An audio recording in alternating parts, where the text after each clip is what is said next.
But anyway, we'll start because I know you're a very busy man. Yeah, So, sorry, yeah. right. Well, you've probably an idea what I'm going to ask anyway. But just to begin with, like, first question: what distinctive traits do you admire most in the team that you currently lead? I think there's a couple really. I think flexibility, and I think you know, they were a flexible bunch of individuals prior to lockdown. But blimey, you know, if ever you needed flexibility, it's been over the last sort of 13 weeks. And I think built to that as well, resilience as well. I think, you know, it's been an incredibly roller coaster journey that Yorkshire Housing's had over sort of the time since I've joined. There's been some real highs, some real sort of great things that you know the organisation's doing, coupled with the odd thing where you sort of, you know, like everything in life, you have the odd bump in the road, and I suppose it's the resilience of the team around me in terms of how they've been able to cope with that, and I think it's a theme that will probably run through this interview. But there is a thing about people in Yorkshire that they're very pragmatic and they just get on with things. So, you know, you hear the phrase, it'll be reet, or right, okay, let's just crack on and get on with it. And I think that Yorkshire sort of pragmatism really sort of underpins pretty much how the team work, and you can see that in terms of some of the ways and some of the things that they've done particularly over the last 13 weeks. Yeah. That's excellent, and obviously we said the same after the match yesterday. What is your? This is an interesting question. What is distinctive about your office? Looking at the background. Yeah, what's distinctive about my office is that it's shut. That's what's distinctive about it. It's funny really, because if you'd have asked me this question prior to lockdown, I'd have said there was nothing distinctive about our office, because we had plans to radically overhaul the workspace. I have one of my big passions is around the future of work and how the psychology of the workspace impacts upon how an organisation and its people work. So we had quite extensive plans for change. I think what lockdown has done is that it's catapulted our thinking to forward by about 3 years to 2023. So in effect, some of the things that we had planned even 13 weeks ago are now out of date. And so we are looking at some quite radically different options in terms of our workspace going forward. So yeah, so there's nothing at the moment, if you went into our workspace, other than it being quite empty and locked up, there is nothing distinctive about that. I think what will be distinctive is around what we have planned going forward and the realisation of those plans over the next sort of 3 to 6 months. Yeah, excellent. I mean, as I said, whenever we were compiling these questions, it was before lockdown. So, but keep it anyway, you know. Now, about self-confidence, would you say you're naturally self-confident, or do you have to work at it? Oh, I think everybody suffers from the imposter syndrome. So, you know, there are those mornings when I'm having a shave, looking in the mirror, and I think, God, who's that old guy looking back at me? And I realise it's me. But the other thing is, you know, you do think, how have I managed to get, you know, myself into this role, into this privileged position? Because, you know, it is a privileged position. I think you're incredibly fortunate to lead any organisation. And you do sort of always have that self-doubt. I think it gets better with age. So I think as you mature, I think you probably become a little bit more self-assured. But I think the day that you stop worrying about whether you're doing the right thing and whether you can do the job is probably the day you really need to start to worry, because that's probably the point at which that complacency will come back to bite you. Yeah. So yeah, I have to work at it. You know, you know, one of the benefits of lockdown is that you don't have to do death by vol-au-vent and balance a glass of orange juice on the side of a plate whilst you're trying to talk to somebody as well, in terms of all that networking stuff. Yeah. But I do think, you know, you are the leader of the organisation, you're the ambassador for the business, and therefore outwardly, whilst you inwardly you might have lots of self-doubt, outwardly you've got to project that positive image and profile. Okay. Brilliant. And now this is an interesting question. In a sliding doors world, what other job would you do? Oh, what would I do? There was a suppressed completer finisher in me. So when you do your personality traits, my sort of profile has shifted quite radically.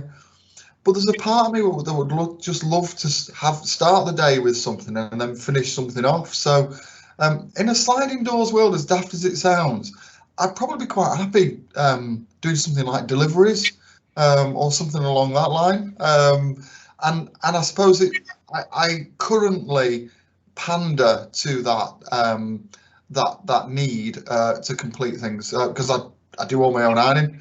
So Catherine, my wife, will do the kids' stuff, but I will do her stuff and my stuff, particularly my shirts. Again, one of the downsides of lockdown is I haven't ironed a shirt, as you can tell, for the last 12 weeks. So I'm well out of practice now, and my completer finisher need has suddenly bubbled back to the surface again. So you're going to work in a laundry then, is that right? Yeah. I hadn't thought that, Paddy. Yeah, it could be the laundry. Yeah. Do you find being the boss to be lonely? Yeah. But I think this is where it is in some cases, but I think it's also down to the relationship that you have with your directors, but also your board. So I always do sort of view the board as being more of a sounding board. So being able to speak to either them collectively or individually where there are concerns. And I think the absolutely critical relationship is with the chair, and certainly I always invest a lot of time and effort to ensure that relationship's really, really positive, that it's very open, that it's built on complete trust. And I've been very lucky that the chairs I've worked with have very much sort of embraced that approach. Yeah. So yes, whilst it is lonely, and yes, of course, the book always stops with the chief exec. I think having the ability to bounce things around in a confidential and in a safe way with people whose views and opinions you trust is really invaluable. And that's also why I have a small network of other chief executives who probably you can count on one hand, but again, who I know I can have those trusted conversations and relationships with. So yeah, lonely to a point, but then I think you work out how best to help you find some of the answers to the solutions and challenges that we all face. Yeah, great. And I suppose related to that, I mean, professional. I'm emphasising the word professionally. Professionally speaking, what keeps you up at night? Oh yeah, two things really, I suppose. Being from Yorkshire, the first one has to be money. But the finances, are always an issue. No matter, even in an organisation like Yorkshire Housing, which is in a very strong financial position, I think you always do worry about the finances. And I think also, secondly, I think just the general key risks that face the business. So there are the obvious ones, particularly post the horrific incident at Grenfell. So there's the health and safety issues, but I think there's also a wider issue around risk, which is, we are entering into uncharted territories in terms of the economy. And I think, there's lots of debate in terms of whether we're entering into a V shape, a tick shape, a U shape recession, an L shape recession. Forgetting all of that, I think you need to also remember that has a massive impact upon people. So a number of our colleagues, yes, are adversely affected by those economic changes, but the most significant changes affect, our customers, the people who live in our homes. And I think that keeping that front and centre of your mind is something that invariably does keep you awake at night. Okay, and thinking back, what is the worst job you've ever done?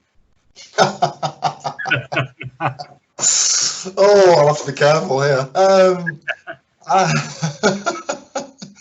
I think one of the worst jobs I ever done, I worked I worked on the night shift at a company that was called Hillard's, which got taken over by Tesco. And I was because in those days I was quite I was obviously young and I was quite fit. They gave me the soap powder aisle, which has to be the hardest job in any supermarket. And I remember going home after the night shift when I was a student, absolutely shattered, and thinking, blimey, there's got to be an easier way of earning a living than this. So I always have massive respect for anybody who works in retail, but particularly anybody who works in a supermarket, and especially those people who keep the soap powder aisle full. I'll look out for them the next time we go to a supermarket. Give them great sympathy. Which words or phrases do you most overuse?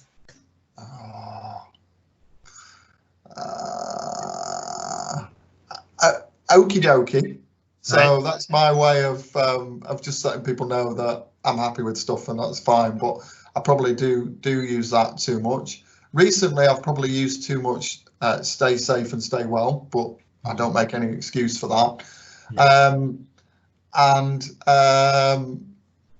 Probably sometimes making too much reference back to my Yorkshire roots. Most people who know me know I'm tight, know I'm from Donny, know I follow a failing football team. But I don't know, sometimes I feel I need to justify why I'm tight and why I follow a failing football team. Don't be all. What do you owe your parents? What would you say you owe your parents?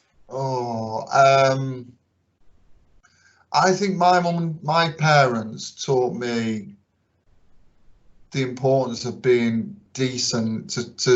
My mum always had a phrase that you treat others how you want to be treated yourself, and that genuinely has stuck with me. And I think that's why it's when people are rude or are intolerant, it's probably why it has a disproportionately negative effect on me. I also think just the whole issue of fairness and balance. So my mum's still with us. I saw her on Saturday, and she has a massive thing about treating me and my two sisters exactly the same.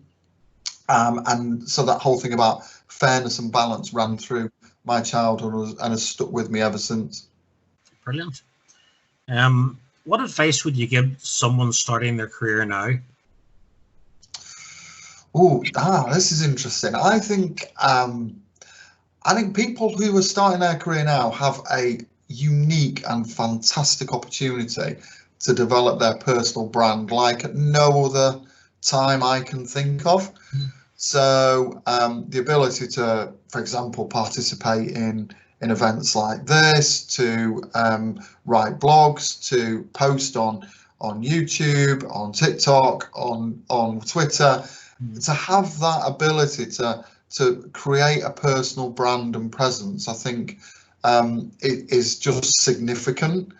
And I think secondly, I think also linked to that internally within an organisation, make yourself visible. If the business is looking for people who may be interested to participate or to take the lead on something, get involved, get stuck in, don't wait to be asked.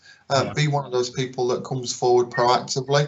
I think all that visibility really helps, whether directly or indirectly, in terms of in the consciousness of people when they're thinking of potential candidates for other roles. Yeah, great. Back to your own personal level again. What is your guiltiest pleasure?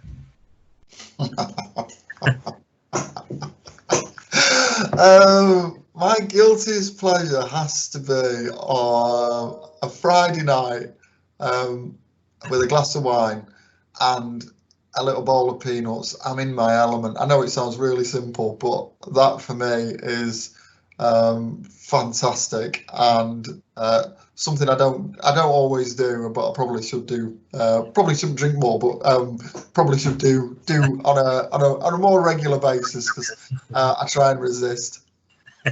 That's a good one. As long as it's only one glass and one peanut. Oh, do you not count the bottle? I thought the one was the bottle. Is that not the case? The next one's an interesting question. Which 4 people, dead or alive, would you invite to your dinner party? First one has to be Steve Jobs. I just think the whole Apple concept is amazing, and I think the fact that he stuck with it when people were sort of saying, well, it isn't the norm, it isn't what people want.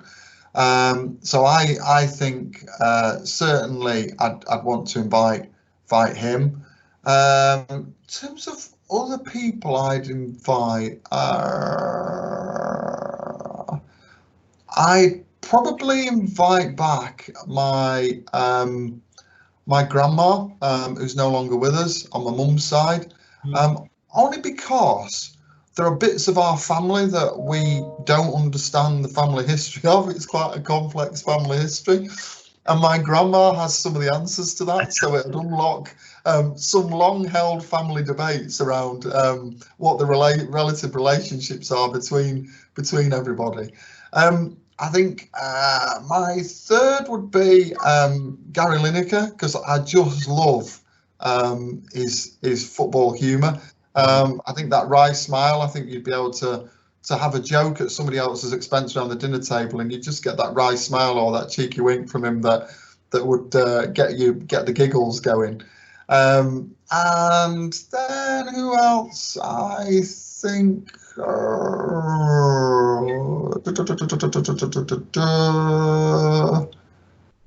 not sure who else. I think possibly possibly Queen Elizabeth I, just to understand the politics of and understand the politics in a historic sense, but also to see that through a woman's eyes at a time when it was incredibly difficult for a woman to have such a strong voice and presence. So yeah, but I'd need to be careful what I say, because obviously the wrong thing and my head would get chopped off. Well, I mean, very interesting dinner party. Yeah, pity we couldn't video that as well. Could you give us an interesting fact that isn't on your CV? Something that's not on your CV. Yeah, blimey. So one of my jobs when I was a student at Manchester Uni was I was a motorcycle courier. And believe it or not, looking at me now, I had long hair which came down to past my shoulders. I know, yeah. It's really hard to believe. So I had a lot of motorbikes, and I was a motorcycle courier for part-time while I was a student for 3 years.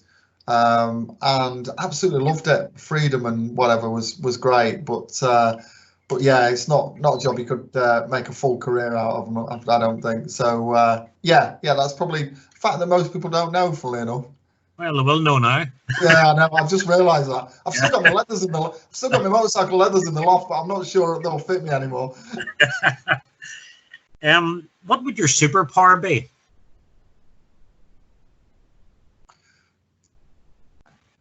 Time travel, either back or forwards, and I can't make my mind up which one it'd be.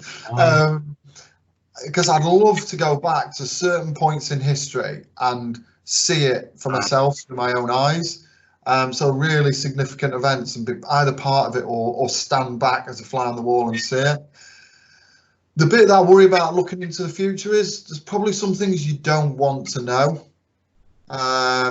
So for example, there's a Michael McIntyre sketch where he goes to a fortune teller, and the fortune teller, this is apparently, it's set as if it was a year ago, and the fortune teller tells him about what's going to happen in 2020 with COVID.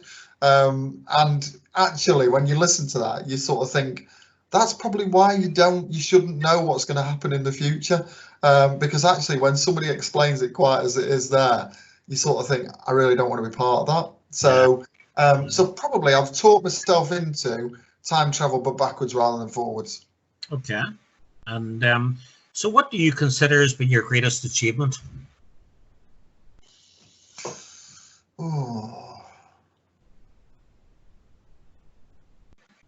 I think there's a personal front and then a work business front. I think personal front is I've managed to get my wife to stay with me for it's our 20th wedding anniversary next month.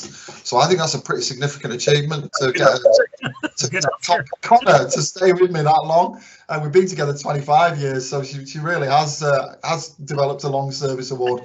But I think within that, you know, we've got a really a fab family, and I'm really lucky. I've got 3 kids, and to sort of being part of that, I think it makes me really proud. I think on the work front, I think just before I left my last role, we had won the Best Workspace in the North of England award, and I think that was a culmination of probably 5 years of hard work and effort to create a really innovative and forward-thinking and dynamic workspace, and for it to get that recognition really was the sort of the vindication really of some quite strong views that I had about what work should and shouldn't be that perhaps weren't commonly shared at that time. Yeah. Oh, great. And this one's related really to the previous one, not the one before. If you could go back in time, where would you go? I knew I should have gone forward. It'd have been much easier. Where would I go back to? I've got a big thing about sort of historic war events. I find fascinating. So if I didn't have to suffer the pain or the other suffering that people have, but I think, you know, I'm fascinated by some of the stuff that Anthony Beevor writes about. So that's predominantly the Second World War. So Stalingrad, I just find just incredibly humbling in terms of, you know, how people survived and what people put up with there. I've been really interested in the Battle of Hastings, funnily enough, just to sort of see, you know, how things panned out, and did Harold really get an arrow in the eye, or, you know, is that one of those long held bets in life? And I think there are several key points where you go back, and some of it would interestingly be in my own lifetime. So I grew up my main formative years as a teenager were in the 80s, and there are bits of that I feel like I missed, and I'd love to just go back again and get a further taste of that and soak some of that up in a bit more, but without having to wear the clothes, because the clothes are pretty dreadful, really, weren't they, in that era? It wouldn't matter in lockdown. Maybe we should have an 80s lockdown. You've got me thinking now about it. I'm wearing flares, you know, from the 70s. So, again, it's related to the last question. If you could bring something extinct back to life, what would you choose? I think it's a difficult enough question, you know, to think of it. I'd bring back the last motorbike I had before I was told I couldn't have another motorbike. Right. So when we had our family, I always make the joke that I traded in my Suzuki for a McLaren, except for the fact that McLaren was a buggy, and obviously this motorbike was sold and a whole load of baby stuff was bought with it.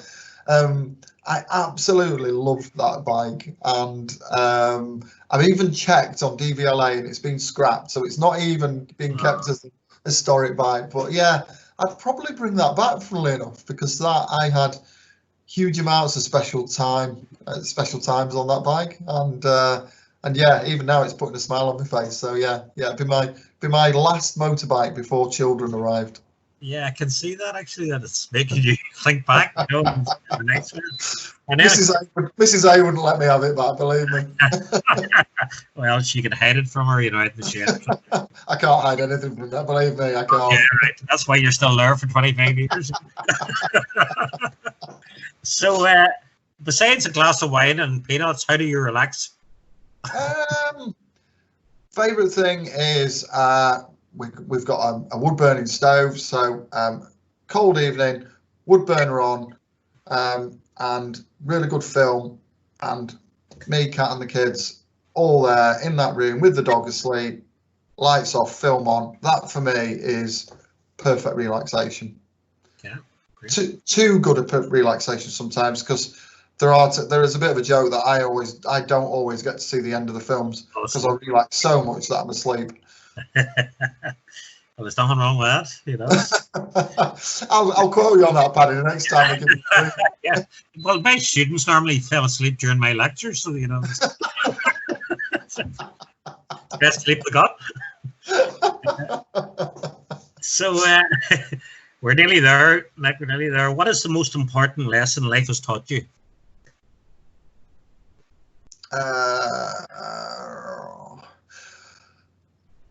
To not jump in, to stop and to think about things, and take a little bit of time, and link to that to try and understand what has made people say or act or behave in the way that they have, and try and look at things through their lens. I remember about 15 years ago, I came across a guy called Paul McGee who wrote the Sumo books. So it's called Shut Up, Move On, Sumo.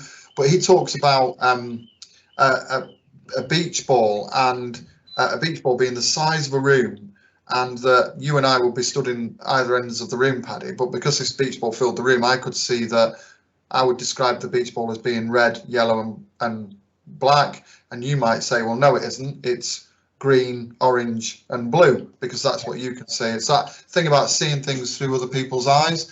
And I think my life lesson is to really stop, because I can be quite hot-headed, to stop, think, and then try and interpret things as other people are seeing them rather than I'm seeing them. Good. Yeah. And the very last one, it's a simple question, but it's difficult enough. I mean, that you're being interviewed as a distinctive person. So what makes you distinctive? I suppose the bit that I try and do is to offer a bit of a different view, a bit more of a forward view on things. So I don't deliberately buck the trend against conventional thinking, but I think sometimes you need to look outside our sector and look at what's happening, and then think, well, actually, if they were working in our world, what would that look like? So, you know, I've always said, you know, if Uber did housing, what would it look like? You know, and I used to say, you know, when Tesco and the club card first came out, you know, if Tesco did housing, what would that look like? And I think it's that whole way of learning from what goes on outside of the fantastic sector that we all work in. Yeah. But actually, there's some really powerful learning outside of that. And I think my most powerful piece of learning that led to a lot of the work I did on digital self-serve was what happened to the banks post the crash in 2008. When, if you remember, their response was a cost-cutting one to shut branches and shift everybody to a much more cost-effective way of doing things. But actually, as a customer, that worked a lot better for me, and I've been fortunate enough, and it's crazy, isn't it? I'm even using the term fortunate, but I've been fortunate enough to be a customer of First Direct for 22 years, and they are exceptional in terms of the customer service offer, and I have never ever met a single person from First Direct, and yet I would rate them as, alongside Apple, as the best service provider that I receive goods or services from. So there's that whole thing around looking at what's going on in your own life and then thinking, well, actually, through our customers' eyes in housing, how could we make things better? Brilliant, Nick. Well, that concludes the questions, and I have to say, some fantastic answers.